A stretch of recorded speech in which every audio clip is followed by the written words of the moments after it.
not a symbolic door, a real physical gateway. 33 kilometers wide at its narrowest point. And every single day, roughly 21 million barrels of oil pass through it. That is about 1/5 of the entire world's daily energy consumption, squeezed through a gap barely wider than the English Channel.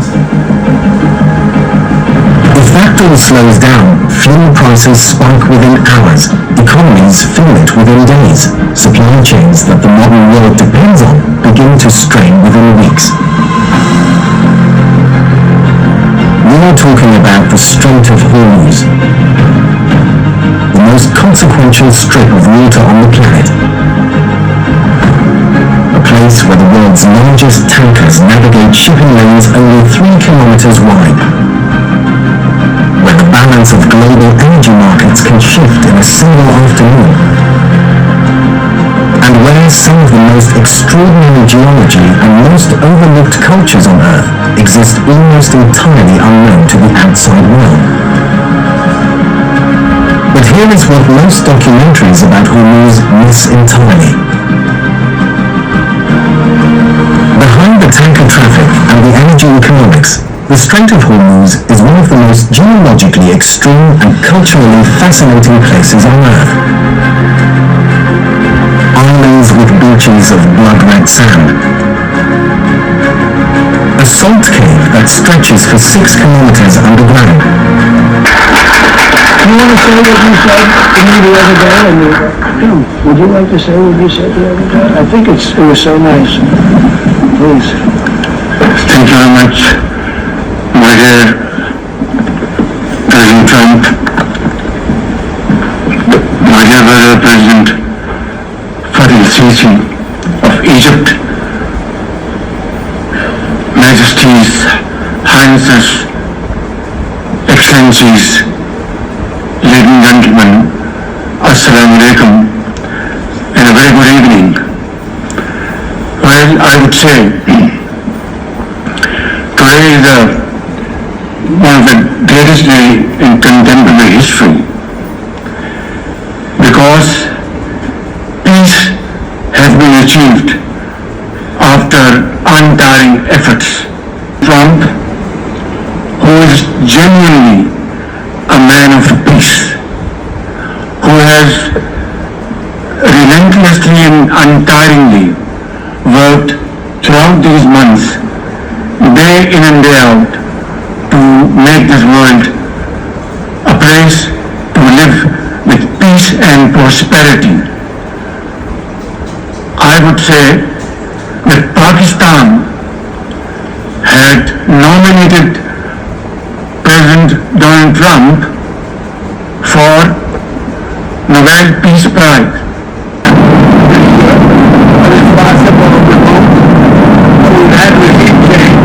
Already the president. The one regime is decimated, it's good, they're okay. The next regime is mostly dead. And the third regime, we're dealing with different people than anybody's dealt with before. It's a whole different group of people. So I would consider that regime change. And frankly, they've been very reasonable. So I think we've had regime change. We can't do much better than that. America और Israel ने मिलकर Iran पे attack किया और उनके जो अयतुल्ला नहीं थे, उनके जो सबसे बड़े लीडर थे, रिलीजियस लीडर थे, उनको मार दिया। उसके बाद से लगातार लड़ाई चल रही है। ईरान अब इन दोनों से तो अकेले लड़ाई नहीं लड़ सकता, लेकिन जहाँ तक हो रहा है वो उनके जितने भी बेसेस थे अराउंड ईरान जो है सबके ऊपर अटैक करके अमेरिका को तगड़ा एक रिप्लाई तो दिया ही है ईरान ने। और हम लोग इंडिया के लोग देखे थोड़ा कमज़ोर लोग के साथ हमेशा रहते हैं, तो इंडियन पब्लिक की सिंपैथी तो ईरान के साथ है ही है, क्योंकि ये अमेरिका की दादागिरी एक्सेप्टेबल है नहीं।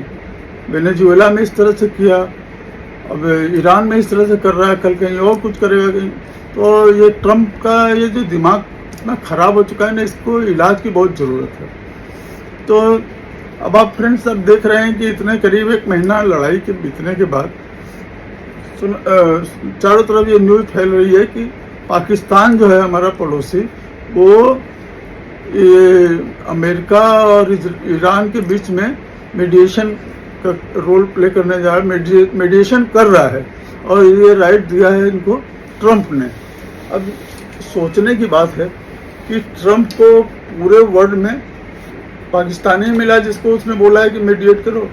तो ये असली रीज़न हम आपको बता रहे हैं कि क्यों पाकिस्तान मीडिएशन का ड्रामा कर रहा है on the behest of Donald Trump के कहने पे। अब है क्या कि आप ध्यान से देखिए सारे लोग, आप लोग, तो इस समय अमेरिका का कोई ट्रस्टवर्दी फ्रेंड पूरे वर्ल्ड में है ही नहीं, एक भी नहीं है। नाटो नहीं है, यूरोपियन यूनियन नहीं है, बाकी रशिया चाइना तो जानते ही उनके राइवल हैं सब। सऊदी अरब तो ऑलरेडी इन्वॉल्व हैं किसी न किसी तरीके से इस वॉर में।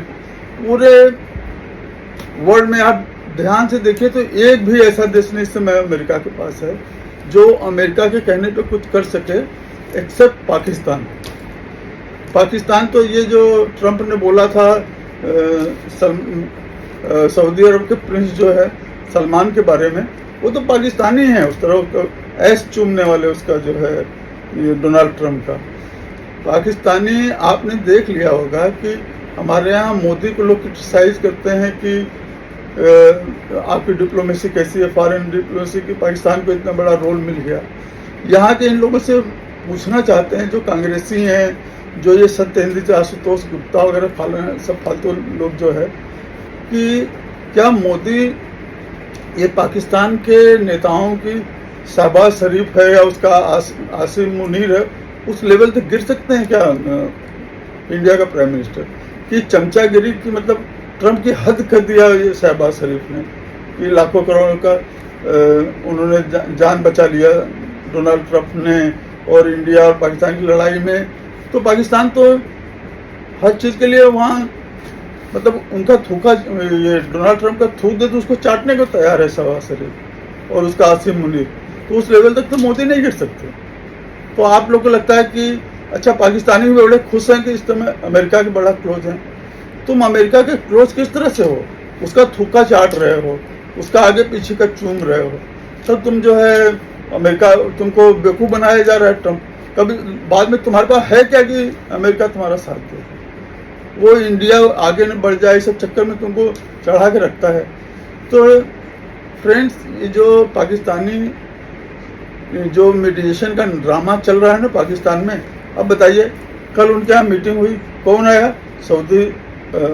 सऊदी अरब का फॉरेन मिनिस्टर, इजिप्ट का फॉरेन मिनिस्टर, तुर्की का फॉरेन मिनिस्टर। अब इनका इस लड़ाई से क्या लेना देना? और ये लोग क्या करेंगे आके यहाँ पे समझौता? ये लड़ाई के बीच में ये क्या मीडिएशन करेंगे? तो अमेरिका के कहने पे अमेरिका ने इससे कहा है गुलाम जो है आसिम मुनीर और शहबाज शरीफ, जो उसके सबसे बड़े पालतू हैं डोनाल्ड ट्रंप के, उनसे कहा है कि तुम ये मीडिएशन का नाटक करो बस टाइम बाई करने के लिए, ताकि अमेरिकन ट्रूप आ जाए वहाँ पे हॉर्मुज़ का वो जो ब्लॉकेज है उसको खुलवाने के लिए। तो पाकिस्तान तो किसी हद तक भी गिर सकता है। वो यही सब नाटक कर रहे हैं। पाकिस्तान की क्या औकात है? पाकिस्तान करवा सकता है क्या मीडिएशन इसमें? बिल्कुल नहीं। ये सिर्फ डोनाल्ड ट्रंप के कहने पे ये सब पाकिस्तानी कर रहे हैं। मतलब ये किसी के नहीं है।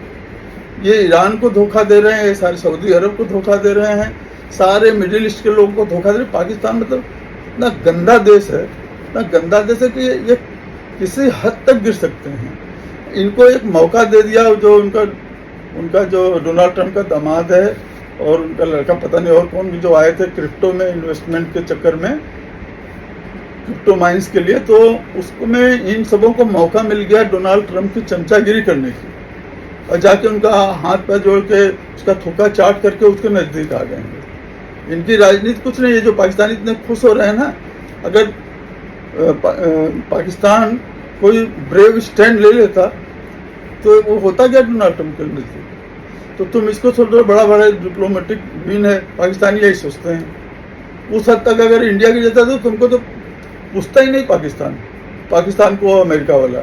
लेकिन इंडिया में डेमोक्रेसी है, असली डेमोक्रेसी। यहाँ इलेक्शन होता है, यहाँ मोदी कुछ इस तरह का काम कर देंगे तो 1000 लोग पूछने वाले हैं उनसे कि अभी डोनाल्ड ट्रंप की क्यों चमचागिरी कर दो। तो आप अगर मोदी बोल दें कि हाँ डोनाल्ड ट्रंप ने वार रुकवाया था इंडिया पाकिस्तान के बीच में, तो इंडिया में तो लोग जीने नहीं देते हैं। पाकिस्तान में तो सारे खुश हैं कि किस तरह से इसने चमचागिरी किया था। वहाँ जो एक जो मीटिंग हुई थी जिसमें ये शहबाज शरीफ कितनी हद तक गिर के चमचागिरी कर रहा था कि पाकिस्तान को, शहबाज शरीफ को उसने बोलने के लिए बुला लिया डोनाल्ड ट्रंप ने। तो इस तरह का हालत है जो है इन लोग का। तो जो यहाँ के लोग सोच रहे हैं ना कि पाकिस्तान मीडिएशन का नाटक कर रहा है, उससे डोनाल्ड ट्रंप करवा रहा है शहबाज शरीफ से और आसिम मुनीर जो फील्ड मार्शल है, वो पाकिस्तान के बस का कुछ भी नहीं है। पाकिस्तान क्या कर सकता है, उसका रोल ही नहीं है उसका। और 3-4 लोग विदेश मंत्रियों को बुलाया, उनका क्या काम है भाई इस मीडिएशन? न ईरान से तुम्हारा कोई मतलब है, न जो है इजराइल का कोई है, ना अमेरिका का कोई है। तुम 3 लोग बैठ के क्या आए थे 29 2 दिन की मीटिंग के लिए, 29 को ही रात को सब भाग गए। कुछ होना ही ड्रामा चल रहा है बच्चों, और इंडिया वालों को बुखार आता है देख देख करके। तो ये असली रीजन ये है जो पाकिस्तान मीडिएशन का ड्रामा चल रहा है, ये डोनाल्ड ट्रंप कहने पे, क्योंकि पूरे वर्ल्ड में इस समय डोनाल्ड ट्रंप के साथ कोई देश नहीं है। इजराइल तो ऑलरेडी वार में है, कोई देश इनके कहने पे ड्रामा नहीं कर सकता मीडिएशन एक्सेप्ट पाकिस्तान। सबसे गया गुजरा पाकिस्तान है, इसलिए उसको वो डॉलर थोड़ा फेंक देंगे तो वो तो फूका चाटने को तैयार ही रहेगा ना। इसलिए पाकिस्तान को उन्होंने इन्वॉल्व किया हुआ ड्रामा करने के लिए, ताकि उनका प्रिपरेशन हो जाए अटैक करने के लिए। ये किसी के नहीं है भाई, ये पाकिस्तानी ईरान को भी धोखा दे रहे हैं, ये सारे देशों को धोखा देते हैं। बड़ा चीन से इनकी दोस्ती थी नहीं, अब देखो अब अमेरिका की थूका चाट रहे हैं, पहले चीन का थूका हुआ चाट रहे थे।